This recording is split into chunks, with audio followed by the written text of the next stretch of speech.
Мен Ермат Дүйсенбайұлы. 1975 жылы 5 айдың 28-ні туылдым. Мен кезінде Қытай Чинжан іле Қазақ автономиялық Тарбағатай аймағы Шағантоғай ауданында тұрдым. Сол жерде 1995 жылдан 2014 жылға дейін Шағантоғай қала жасылдандыру мекемесінде жұмыс істедім.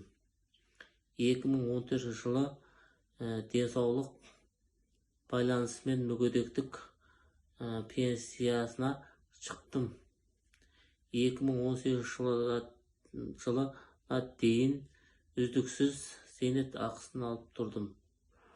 2018 жылы желтоқсан айынан бастап Қытай өкіметі пенсиямды тоқтатып тастады.